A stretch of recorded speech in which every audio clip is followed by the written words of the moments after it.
There's some major things that stick out to me immediately. So like first of all, when I land on your page, I have no idea what I can get out of it, right? Because it's like social media. Everybody's inherently selfish. So it's like Yeah. when I land on your page, I have no idea what I'm gonna get out of it. Or a better way to put that is, in terms of how it's gonna help your business, is how can you help me? So it's like if I land on your page and even if I'm familiar with the term hard money because I'm in the industry, it still needs to be very obvious what like how you can help me, you know. Got it. So that's the first thing, for like that's a huge thing right off the bat. And yeah, dude, also like just like you said, um I've done organic before, and I've gotten millions of views organically. And I made a few grand from that. But then once I started running ads, that's when I started making hundreds of thousands of dollars, right?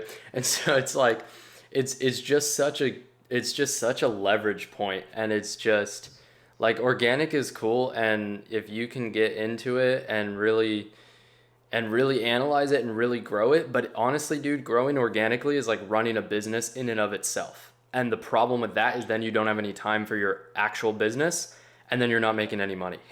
And so it's like, Exactly. if you can just sidestep that and still put out good stuff that builds your personal brand, but just use ads to get all the reach so that you don't have to turn managing your organic social media into a full-time business in and of itself, and you can actually run your business.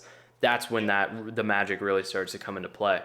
um, but yeah, dude, so that totally makes sense how your personal brand has to be so strong, because you're just going to get shopped around in your industry if you're not. That makes a lot of sense, dude. I've definitely been there too. Um, yeah, so the first thing that sticks out to me, like I said immediately, is just like wise your bio. Wise people are builders. They build families, businesses, communities, and then you say real estate, personal finance, adventure. So it's great, and that explains what you do and who you are. But I have no idea how you can help me, Yeah. Gotcha. right? And your your profile name, you know, hard money, like it's in the profile name. I get that, but it's still not blatantly obvious. And so you've probably heard before how people say like to make your content or to make your sales page or whatever, make it at a third grade reading level. And I used to think that's because people are stupid. But then I realized that, wait, it's just because we need to understand what's going on in a split second, Yep. or we're not going to pay attention to it. It's For not sure. that it's not that we're dumb. People are very smart. I mean, if you take the law of averages, that means 50% of the people are below average intelligence. So I guess Yeah. there are a lot of people that are not intelligent, but um, Relative term. relatively, yeah, relatively, we need to understand what's going on in half a second, or our attention goes elsewhere. Yeah. So that's that, and then also your pinned profile, pinned posts on your profile are very underutilized. Mm. So like the one where it's like you on an adventure, that's great, but maybe have a collection of different pictures and different adventures that you've taken, and then in the caption talk a little bit about your life and what you've done, who you are, what you've accomplished. That's what I do, and that crushes.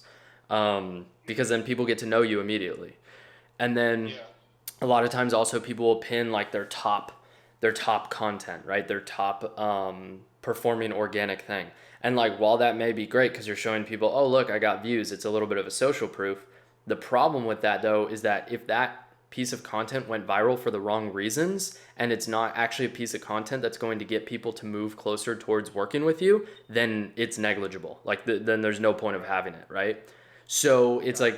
like, you just have to look at things with a little bit of different lens. And Yeah. I then, think generally my Instagram is too much. I think, well, it was just my personal Instagram for a long time.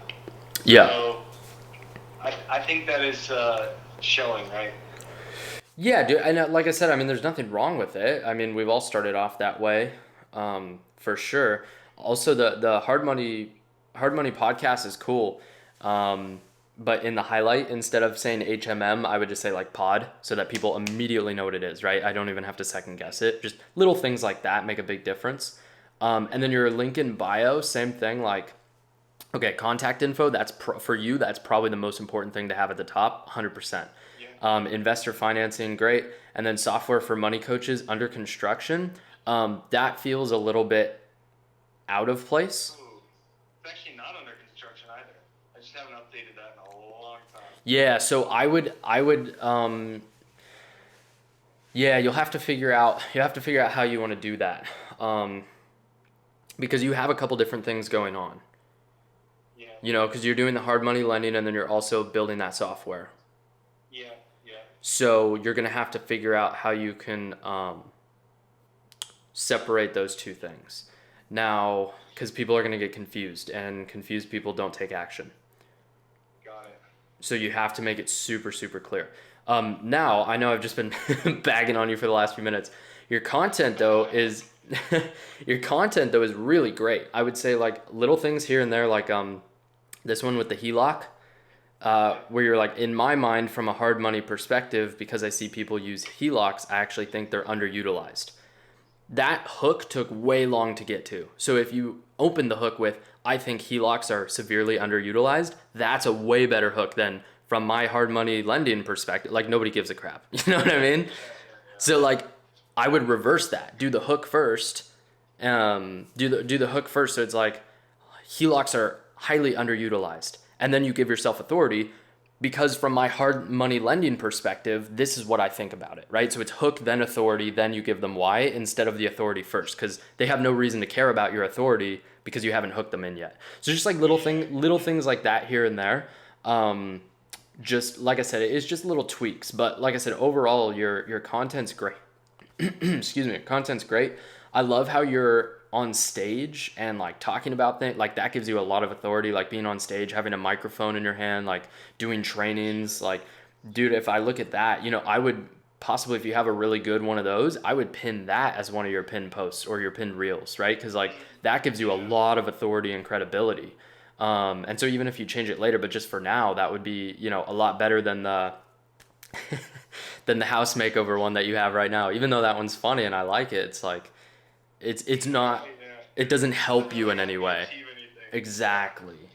So I just want you to be careful of that because I don't, you know, like I said, it's just a bunch of small little things that you just pick up after doing this for a while. Free flipping calculator, yeah, that's fine. I mean, everybody, um, I'm sure a lot of other people have that. I'm just looking for ways you can stand out. Uh, Investors Initiative, Meetup. Yeah, that's fine too. So yeah, dude, that's kind of what I would focus on right now. And like, here's the thing, here's the thing, dude, is that the people think that ads are the secret, right? So people think that like, oh, ads is gonna change my business. Well, if your business sucks and you don't know how to create a personal brand, ads are not gonna help your business at all. Right. Right? And so it's like people get that so backwards. Like, dude, I did the same thing years ago, you know, when I first started doing ads, and I was like, oh, ads is going to be the saving grace. But then it's like, well, no, I just suck. So I'm just pouring Yeah. gasoline on a wet fire. Like, it's not going to help anything. Yeah. If you have garbage, it doesn't help getting more people to look at garbage, right? Exactly. Exactly. So, and that's not me saying that it's garbage. I'm just saying there's a few tweaks here and there. You're definitely on the right path and doing pretty good.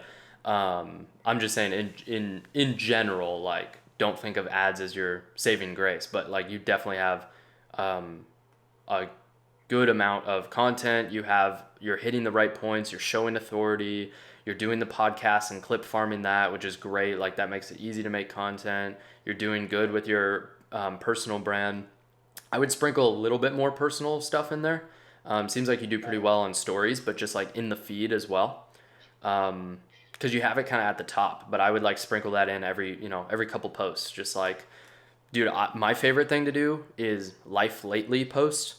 So it's like I posted one the other day about the hurricane, you know, and I was like, here's what I was doing during the hurricane, and a couple days before that I was at the beach, and this was like the calm before the storm, and everything's good down here. I'm okay. Just letting you guys know.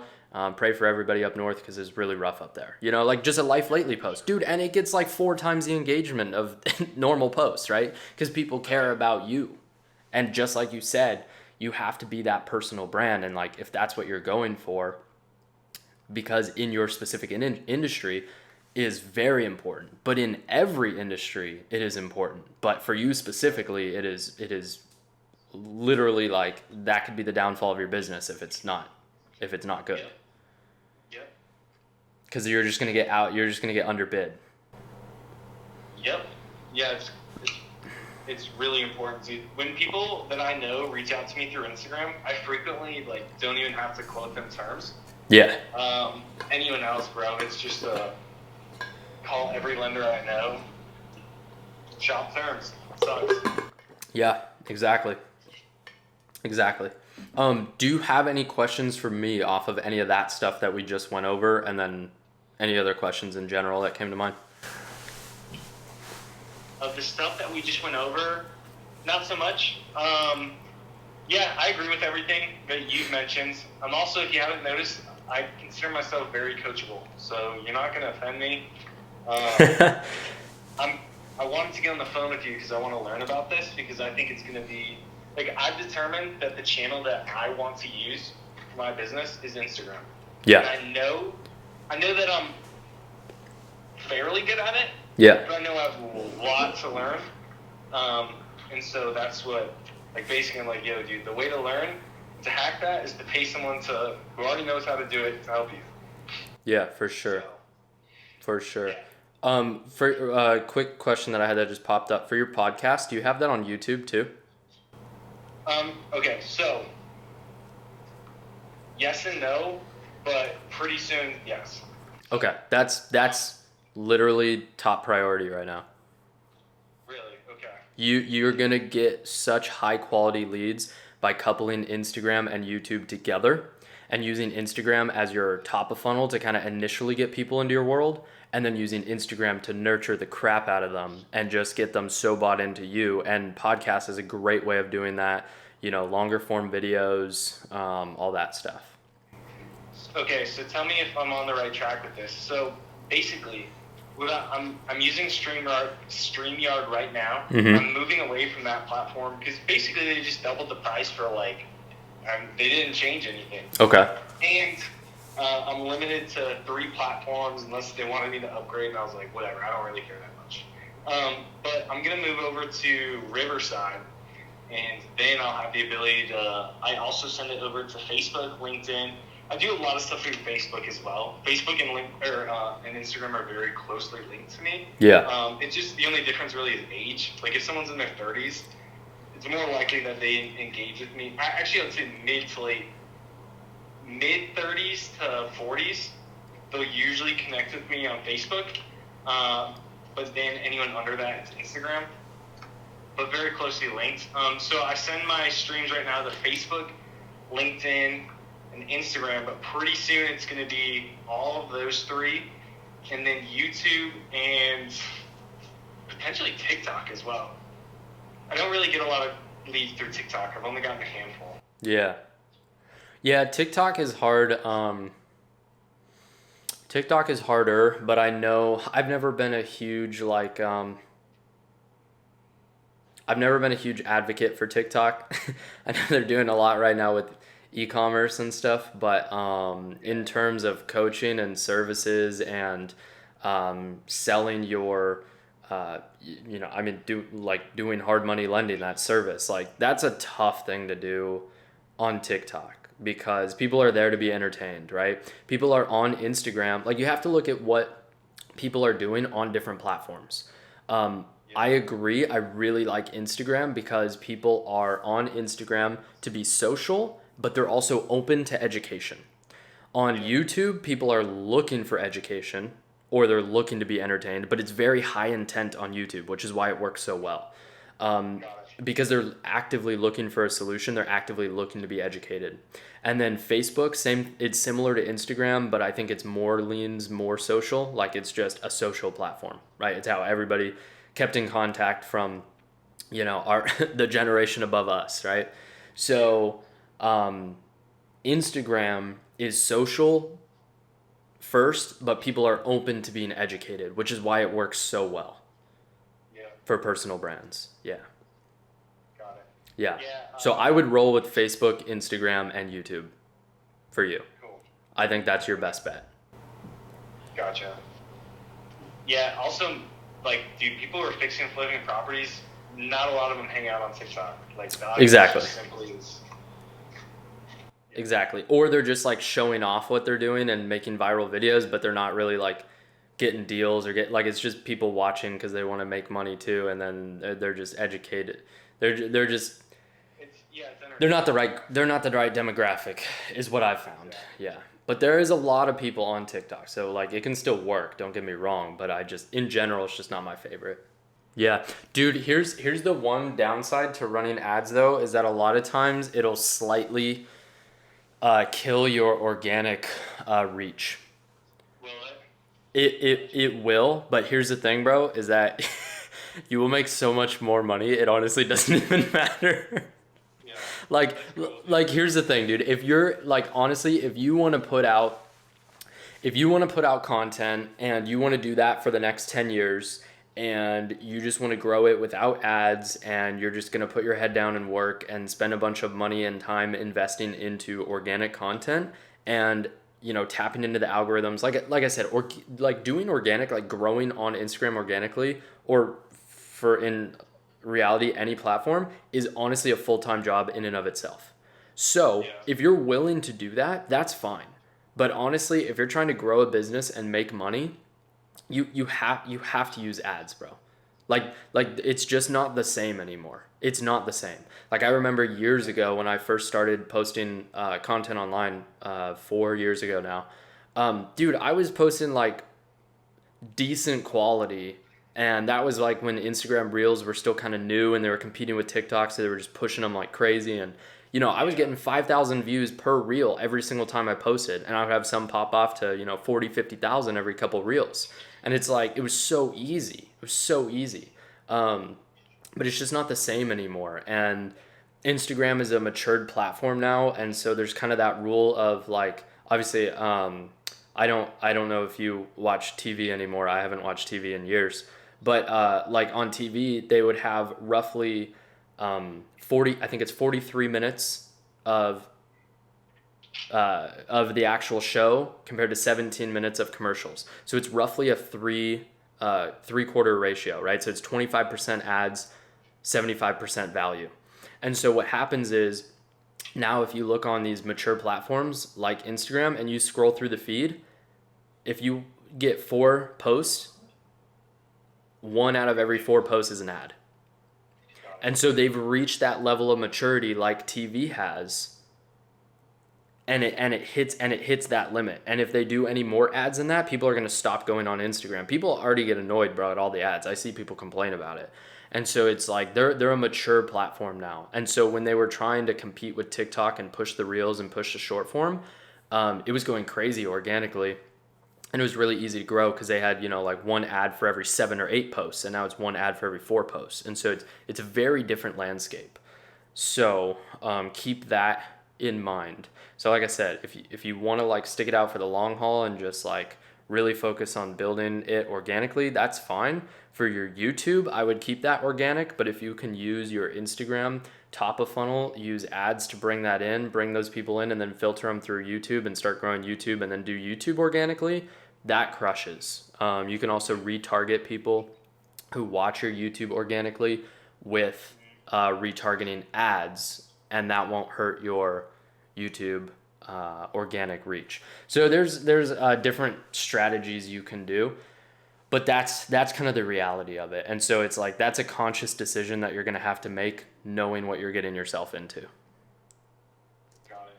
So it won't like kill your organic reach, but like I said, it's like, and you can shut off the ads and build it back up. Like you can totally still do that, but I'm just saying like Just keep that in mind. That is what you're doing, because you're telling Instagram, hey, I'm willing to pay for more views instead of, trying to, I guess, get better at my content is what you're telling the algorithm, right? But for you, since it's such a niche thing, it's going to be tough, dude. Like, it's not like you're just talking about real estate in general and you can grow it really big. Like, you're specific within real estate, which is, Yeah. that's niche. That's going to be hard to build that, Yeah, I mean, frankly, dude, I don't really care that much about the followers. Like, for instance, I mean, I'm sure you probably listened to Alex Hormozy in the past. Yeah, of course.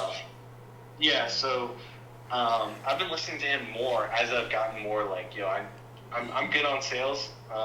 I'm good on real estate. I know this stuff. I need to get better at marketing. Yeah. And he's just like, yeah, dude, I have some people in my group that have like 5,000 followers because they're super niche. But they're 5,000 followers. Like, I make a good amount of money from one person, especially because they're repeat. Yeah. And so, like, I don't need 100,000 followers. I need like 4,000 or 5,000 followers that are the people that I need to reach. If I had that, dude, that's like a book of 5,000 contacts, basically. Yeah. You can make money forever. Exactly. That's exactly right. So my concept, like, mostly has been Calendly. Like, I need to get on the phone with someone. They need to book a call with me. Yeah. That's kind of been my solution what I push people towards. So this is going to be super stupidly simple. Your call to action is just to message you. Okay. Just DM me here on Instagram. Because exactly, dude, it's like that's what I teach people is like the best way to sell someone is just conversation. So whether you're having a conversation with them via a sales call, whether you're having a conversation with them via messenger, like social media messenger within the in-app messenger, or your even YouTube, I consider a conversation because it's almost like a one-way conversation. But if you do YouTube right, you're getting people to realize things and think about things, and it's realistically a conversation. If they're watching a podcast or a long-form video from you, they're having a conversation with you. So that's the easiest way to convert people is conversations. So that's how I would do it. I would have your call to action just to be to DM you for more information on whatever specific topic that you're talking about in that one. But what I am currently kind of working on right now is just kind of bypassing that a little bit because I just want to push people to my YouTube because my YouTube is how that all gets filtered and that's what I'm focused on growing because long term that's going to be the best for me. So I push people to my link in bio, which is they click on it and you either go to my YouTube channel and you get 40 plus trainings on how to hit 10K a month by rapidly growing and monetizing your personal brand, or you go to my free 37-minute masterclass where it's exactly how I made my first 10,000 month profit with only 2,500 followers. So everything I do is centered around that. And once again, to make sure you're repeating the same language. Like for me, it's like how to hit 10K a month plus. Like I focus on the 10K a month, but realistically it can be like add 10K a month, hit 10K a month plus. But like most people that I've worked with in the past, I'd say 70% of people were trying to get to, 10K a month plus. Now I'm more working so more of my, more like private one-on-one clients are more like beyond that. So, but for argument's sake here, that's just a little bit more of a broad message. But anyways, so it's really simple. And I'm just pushing people like it's very simple, right? I like simple business. I don't like things to be complicated. I don't like crazy funnels and all. Like, dude, I can't keep up with that, bro. Like, I'm trying to live life out here. Like, I don't have time for this. Yeah, I hear you, dude. What do you think is kind of the threshold for how much somebody should be spending on ads, or like specifically Instagram? Like a minimum threshold, or like a threshold before you see results, or? Gotcha. Yeah, dude, honestly, I recommend starting out with $20 a day is really solid. So it's roughly 600 a month. Yeah, that's not bad at all. But it really depends what market you're in. So like for you, since you're a little bit more B2B, it's gonna cost more to reach these people, right? Like if you're B2C, you're gonna get way more leads. It's gonna be way easier to reach people. It's gonna be easier to sell people. You're gonna have more volume. You're gonna get a higher ROAS because there's just more customers than there are businesses that are customers. So it's like, but you're a little bit in the middle ground of that, but at the same time, like flipping is still their business. Yeah, yeah. So you're still definitely B2B. more B2B than it would be B2C. It's just B Yeah. to very small B. Yeah, exactly. Exactly. So yeah, dude, but yeah, I would definitely start at like 20 bucks a day. So like if you have two ads at 10 bucks a day to start, that's a really good starting point because it usually takes like especially if you've never run ads before, it usually takes a couple $100 to really get things warmed up. And then realistically, I found $1,000 to $2,000 to really get an audience dialed in. But the cool part is once you get an audience dialed in, then you can run new ads to that same audience and they'll pick up really quickly. Whereas in the beginning, it takes a little bit to get warmed up. Got Yeah. So building the audience is a really good data set that you can, it'll spend a little, like I said, you want to spend your first like 1 to 2,000 and then just run new ads to the same audience.